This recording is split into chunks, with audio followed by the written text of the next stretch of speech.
You ever order a burger and they throw every bloody thing on it? Egg, pineapple, beetroot, somehow a fish fillet sneaks in there. That's this new Spider-Man movie. And mate, I think we've got a problem. G'day viewers and welcome to the Hollywood Menace. All right, so the new Spider-Man trailer just dropped. And on first watch, looks big, looks loud, looks expensive. But then you start noticing something. They've crammed more characters into this thing than a Sydney train at peak hour. We've got the Hand, the Punisher, the Scorpion, Aussie Boomerang, Tombstone, Tarantula, and then, yeah, because why not, Bruce Banner, who turns into the Hulk. And Sadie Sink is playing some mind control villain. Mate, that's not a cast list, that's a traffic jam. Here's the thing Hollywood never seems to learn. More characters equals better movie. No, it just means less screen time, less development, and way less reason to actually care. You don't get depth. You get cameos pretending to be story. Let's be real. How much time is each of these characters actually getting? 5 minutes? 3 minutes? A cool intro shot? A one-liner, and then they disappear like your mate who just went to grab drinks 3 hours ago. You know what this should have been? Stripped back. Pick 2 villains. That's it. Now imagine this movie was Spider-Man versus the Hand and the Punisher. Now that is a movie. Grounded, personal, moral conflict. You've got a young hero trying to do the right thing, and a brutal anti-hero who thinks the right thing is putting a bullet in the problem. That's drama. That's real tension.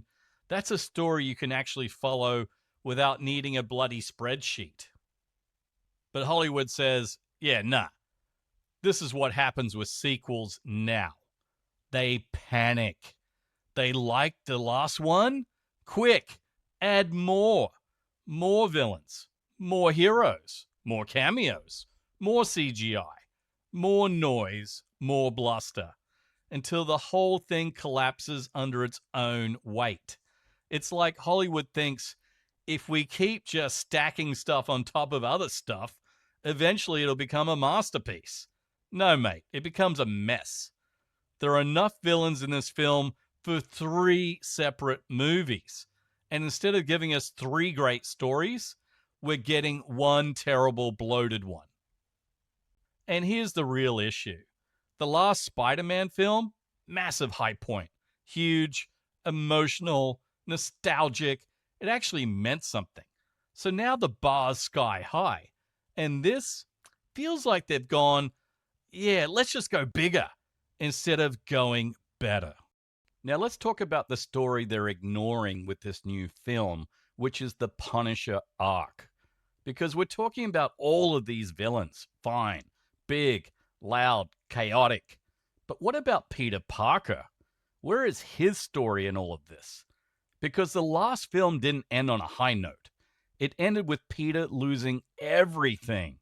Aunt May is gone. And not just gone. She died because Peter chose to believe in people, to save them, to hold back. That's not something you just move on from in the next film like, well, new adventure, away we go. That's real trauma. That's the kind of thing that changes a character permanently. So what's Peter's mindset now? Is he still a hopeful kid? Or is he starting to crack? Because for the first time in his life, doing the right thing just didn't work out. It got someone he loved killed. And now you've got Ned, his best mate. Or, yeah, not anymore. Ned doesn't even know who he is. Imagine that. You save the world and the people you love don't actually know you anymore. That's isolation on another level. Peter has lost Aunt May, Ned, and most importantly, MJ. His entire identity has been stripped away. He's not Spider-Man with a support system anymore. He's just alone. Now, here's where it gets interesting. Because if you bring in the Punisher, you've got something real. Punisher isn't a villain. He's what happens when someone loses everything and decides the only answer is violence. No second chances, no redemption, no mercy. Now, put that next to Peter, a kid who just lost everything because he showed mercy. You see the conflict? Punisher looks at Peter and goes, "Mate, you hesitated. She died. That's on you." And for the first time, Peter doesn't have a clean answer to that. Now, does the Punisher start to rub off on him? Does he start hitting harder, holding back less? Maybe for a moment, Peter agrees. That's the arc. That's the story. You could have scenes where Peter almost crosses the line. The Punisher pushes him to finish off someone. Peter hesitates, but not as quickly as he used to. And that hesitation, that's terrifying. Because Spider-Man's whole identity is built on one thing. With great power comes great responsibility. But what happens when responsibility fails you? That's your movie. A smaller, grounded, character-driven story. A story where Peter is grieving, questioning his moral code, being influenced by someone like the Punisher at his lowest point, and deciding what kind of hero he actually wants to be. That's tension, that's drama, that's something audiences feel, but instead we're getting what looks like a full-blown villain convention. So now you've got to juggle Peter's grief, his identity crisis, his moral conflict with the Punisher, and a dozen villains fighting for screen time. Something's getting cut. And boys and girls, it's not the explosions. This should have been a dark, intimate Spider-Man story, a character study. Instead, it looks they've gone, right, he's emotionally shattered, cool, let's add more villains. And that's the problem. Because if you don't explore what Aunt May's death did to him, if you don't explore how close he got to becoming something darker, then you're not continuing the story, you're just skipping the interesting part altogether. Look, my spider sense is already tingling, boys and girls, and it's not a good sign. Now, hey, I could be wrong, way off base here. Maybe this thing comes out and absolutely slaps. But right now, this feels like classic Hollywood overstuffing the plate and calling it a feast.